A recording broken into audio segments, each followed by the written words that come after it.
എല്ലാ മക്കളുടെ മേലും പരിശുദ്ധാത്മാവേ അവിടുന്ന് കവിഞ്ഞൊഴുകണമേ.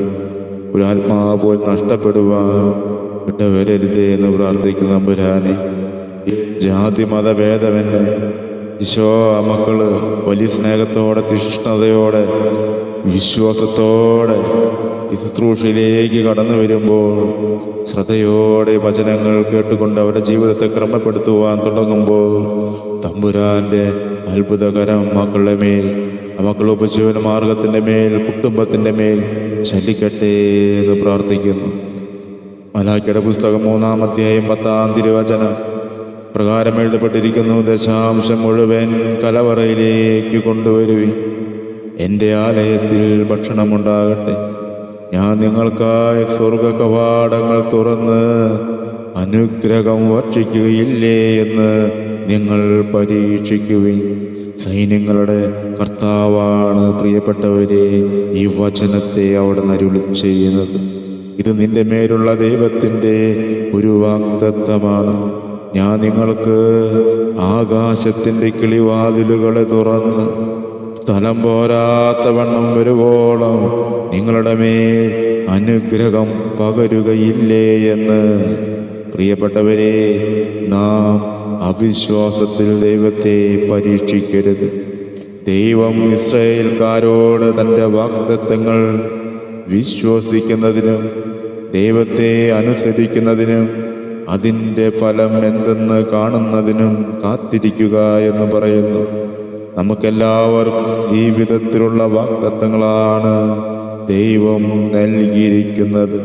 പ്രിയപ്പെട്ടവരെ, ഒന്ന് ശ്രദ്ധിക്കുക.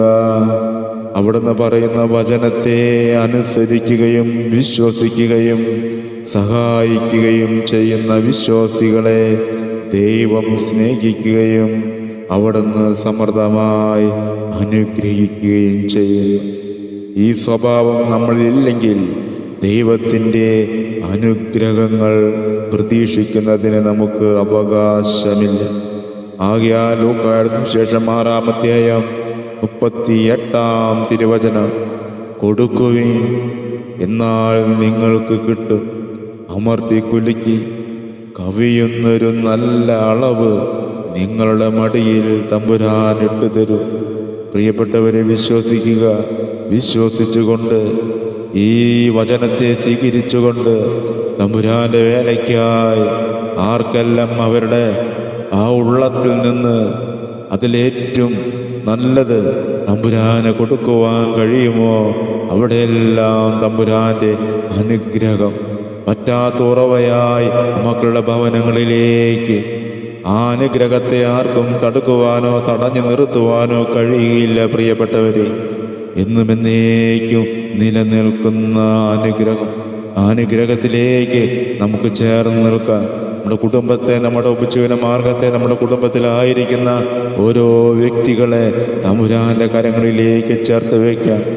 ഇതുവരെയും തമ്പുരാൻ്റെ വേലയ്ക്കായി എനിക്കൊന്നും കൊടുക്കുവാൻ കഴിഞ്ഞിട്ടില്ലെങ്കിലും ഇനി മുതൽ എനിക്കുള്ളതിൽ നിന്ന്, അതിൽ നിന്ന് ഏറ്റവും നല്ലത് തമ്പുരാനെ കൊടുക്കുവാൻ, ഏറ്റവും നല്ലത് കൊടുക്കുമ്പോൾ ഞാനും എൻ്റെ കുടുംബവുമാണ് അനുഗ്രഹിക്കപ്പെടുന്നതെന്ന ബോധ്യത്തിലേക്ക് നാം എത്തുകയാണെങ്കിൽ ഒരു സങ്കടവുമില്ലാതെ ഈശാഗ്രഹിക്കുന്ന വിധം തമ്പുരാൻ്റെ വേലയ്ക്കായി കൊടുക്കുവാനും, അതുപോലെ തന്നെ വസ്ത്രമില്ലാതെയും പാർപ്പിടമില്ലാതെയും ഭക്ഷണമില്ലാതെയും വരുന്ന മക്കളെ ഓർക്കുമ്പോൾ അവർക്ക് ഉള്ളതിൽ നിന്ന് എന്തെങ്കിലും കൊടുക്കുവാൻ കഴിയുമെങ്കിൽ ദൈവം സമൃദ്ധമായി അനുഗ്രഹിക്കൂ. Hallelujah, hallelujah. പ്രിയപ്പെട്ടവരെ, ഇത് കേട്ടുകൊണ്ടിരിക്കുന്ന എൻ്റെ പ്രിയപ്പെട്ട സഹോദരി സഹോദരന്മാരെ, ഉള്ളതിൽ നിന്ന് മനസ്സിലാക്കുക. നമ്മുടെ ഉപജീവന മാർഗത്തിൽ വഴി വരുന്നതിൽ നിന്ന്, ഉള്ളതിൽ നിന്ന് ഏറ്റവും മേന്മയേറിയത് ദൈവത്തിന് എന്തിനെയാണ് ഇത്രമാത്രം സമ്പത്ത്?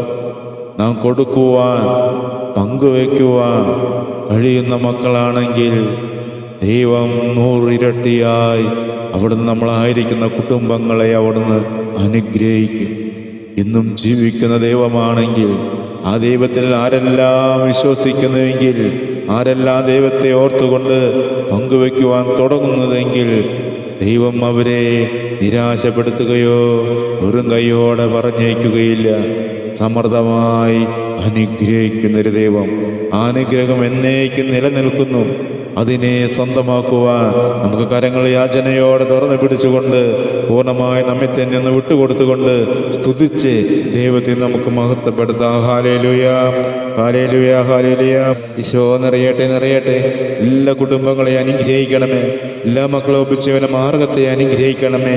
ഈശോ അല്പം കൂടി മെച്ചപ്പെട്ട ഒരു ജീവിതം, ഒരു കുടുംബ ജീവിതം ഈശോ മക്കളെ അവിടുന്ന് അനുഗ്രഹിക്കുമ്പോൾ സാമ്പത്തിക തകർച്ചകളോടെ കടന്നു പോകുന്ന കുടുംബങ്ങളെ അവർ ഏറ്റെടുത്തുകൊണ്ട്, കടബാധയിലൂടെ കടന്നു പോകുന്ന കുടുംബങ്ങളെ അവർ ഏറ്റെടുക്കുമ്പോൾ ഈശോ അങ്ങയോടൊട്ട് നിൽക്കുന്ന മക്കള് സന്തോഷത്തോടെ അങ്ങയോട് ചേർന്ന് നിൽക്കുന്ന എത്രയോ കുടുംബങ്ങൾ സമൃദ്ധമായി ഈ നിമിഷം അനുഗ്രഹിക്കണമേ എന്ന് പ്രാർത്ഥിക്കുന്നു. Hallelujah, hallelujah.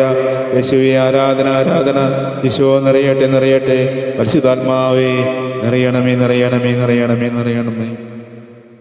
പുറപ്പാടിൻ്റെ പുസ്തകം 9-ാം അധ്യായം 16-ാമത്തെ തിരുവചനം. ഈശോ പറയുന്നു, എൻ്റെ ശക്തി നിനക്ക് കാണിച്ചു തരാനും അങ്ങനെ എൻ്റെ നാമം ലോകം മുഴുവൻ പ്രഘോഷിക്കപ്പെടുവാനും വേണ്ടിയാണ് ഞാൻ നിന്നെ ജീവിക്കുവാൻ അനുവദിച്ചത് എന്ന്. ദൈവത്തിൻ്റെ ഒരു സ്പർശമാണ് പ്രിയപ്പെട്ട ദൈവജനമേ. എത്രയോ മക്കൾ ആത്മഹത്യ ചിന്തയിലൂടെ, സാമ്പത്തിക തകർച്ചകളാൽ ആത്മഹത്യ ചിന്തയിലൂടെ, നിരാശയിലൂടെ, മാരകമായ രോഗത്തിലൂടെ കടന്നു പോകുമ്പോൾ ജീവിതം മടുത്തു എന്ന് കരുതി തമ്പുരാൻ മറന്നുകൊണ്ട് ആ ജീവിതത്തിൽ നിന്ന് അകന്നു പോകുമ്പോൾ തമ്പുരാൻ്റെ ഒരു കരസ്പർശം ഇതായി ഈ നിമിഷം ജീവിച്ചിരിക്കുന്നുണ്ടെങ്കിൽ തമ്പുരാന്റെ നാമം പ്രഘോഷിക്കുക, ലോകം മുഴുവനും അറിയപ്പെടുവാൻ തക്കവണ്ണം നിന്നെ അവിടുന്ന് തിരഞ്ഞെടുക്കുകയാണ്. ഹല്ലേലൂയ, ഹല്ലേലൂയ, ഹല്ലേലൂയ, ഹല്ലേലൂയ. പ്രിയപ്പെട്ട മകനെ, മകളെ, നീ തകരുവാനും തളരുവാനും അവിടുന്ന് ഇടയാക്കുകയില്ല. ഈശോ ചോദിക്കുന്നു, മകനെ നീ തകർന്നവനാണോ? മകളെ നീ തകർന്നവളാണോ? ഈശോ പറയുന്നു, ഞാൻ നിന്റെ രക്ഷകൻ, നിന്റെ തകർച്ചകളെല്ലാം നന്മയായി മാറ്റുന്നവൻ. സങ്കീർത്തനം 91-ാം 16-ാം തിരുവചനം. എൻ്റെ രക്ഷ ഞാൻ അവനെ കാണിച്ചു കൊടുക്കും. നിനക്കെതിരെ വരുന്ന ശത്രുക്കളെ നിന്റെ മുൻപിൽ വെച്ച് കർത്താവ് തോൽപ്പിക്കും.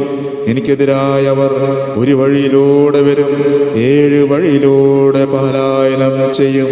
ആകയാൽ സങ്കീർത്തനങ്ങൾ 89-ാം അധ്യായം 23 മുതൽ തിരുവചനങ്ങൾ. അവൻ്റെ ശത്രുവിനെ അവൻ്റെ മുൻപിൽ വെച്ച് തന്നെ ഞാൻ തകർക്കും, അവൻ്റെ വൈരികളെ ഞാൻ നിലം പതിപ്പിക്കും.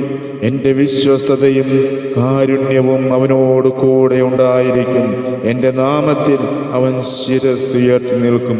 അതാണ് നമ്മുടെ ദൈവം. പ്രിയപ്പെട്ടവരെ, നാം തളരുവാനോ തകരുവാനോ നിലം പതിക്കുവാനോ മരിച്ചു വീഴുവാനോ അവിടുന്ന് അനുവദിക്കുകയില്ല. കർത്താവ് പറയുന്നു, നിന്റെ ശിരസ് ഉയർത്തുവാൻ തക്കവണ്ണം, നിന്റെ ശിരസിനെ ഉയർത്തിപ്പിടിക്കുവാൻ തക്കവണ്ണം ദൈവം എന്നും എന്നേക്കും നിന്നോട് കൂടെയുണ്ട്. ആ ദൈവകരങ്ങളിലേക്ക് ഒരിക്കൽ കൂടി നമ്മുടെ ഉപജീവന മാർഗത്തിൽ നമ്മുടെ മക്കളെ, കുടുംബങ്ങളെ ചേർത്ത് വെച്ചുകൊണ്ട് നാം ആർക്കെല്ലാം വേണ്ടി പ്രാർത്ഥിക്കുവാൻ കടപ്പെട്ടിരിക്കുന്നുവോ അവരെയും ഓർത്ത് വെച്ചുകൊണ്ട് ഈശോയിലേക്ക് ചേർത്ത് പിടിക്കാം, സ്തുതിക്കാം. ഹല്ലേലൂയ, ഹല്ലേലൂയ, ഹല്ലേലൂയ. യേശുവേ ആരാധന, ആരാധന, ആരാധന. ആത്മാവേ നിറയട്ടെ, നിറയട്ടെ. ഈശോ നിറയണമേ, നിറയണമേ, നിറയണമേ. ബലഹീനതയിൽ ബലമേകി ബലവാനായോ നടത്തിയിടുന്നു. കൃപയാലേ, കൃപയാലേ, കൃപയാൽ അനുദിനവും, കൃപയാലേ, കൃപയാലേ, കൃപയാൽ അനുദിനവും, കൃപയാലേ, കൃപയാലേ, കൃപയാനുദിനവും. തമ്പുരാനെ അവിടുന്ന് സമൃദ്ധമായി അനുഗ്രഹിക്കണമേ. ഒരുപാട് കുറവുകളും ബലഹീനതകളുണ്ട് അപ്പ. സാമ്പത്തിക പ്രശ്നങ്ങൾ, കടബാധ്യതകൾ, ജപ്തി, രോഗങ്ങൾ, പീഡകൾ, ഇന്ധനങ്ങൾ, വേദനകൾ, മുറിവുകൾ, നൊമ്പരങ്ങൾ. മക്കൾ വീണു പോകാതിരിപ്പാൻ, തകർന്നു പോകാതിരിപ്പാൻ പൂർണ്ണമായും മക്കളെ അവിടുത്തെ ഹൃദയത്തോട് ചേർത്ത് പിടിക്കണമേ എന്ന് പ്രാർത്ഥിക്കുന്നു. അപ്പാ ആരുമില്ല അപ്പാ മക്കളെ സഹായിക്കുവാൻ. അങ്ങയുടെ കരം, ആ സഹായത്തിൻ്റെ കരം ഓരോ മക്കളും ചേർത്ത് പിടിക്കുമ്പോൾ തമ്പുരാനെ എത്ര നന്ദി പറഞ്ഞാലും മതി വരില്ലപ്പ. അപ്പാ ഒരു ആത്മാവ് പോൽ നഷ്ടപ്പെടുവാൻ ഇടവരരുതേ. അങ്ങയുടെ അനുഗ്രഹത്തിൻ്റെ കരം എപ്പോഴും ഈ മക്കളുടെ മേൽ, ഇത് കേട്ടുകൊണ്ടിരിക്കുന്ന ഓരോ കുടുംബങ്ങളുടെ മേൽ, ഉപജീവന മാർഗത്തിൻ്റെ മേൽ അനുഗ്രഹമായി ഇന്നും എന്നേക്കും വർഷിക്കട്ടെ. Praise the Lord.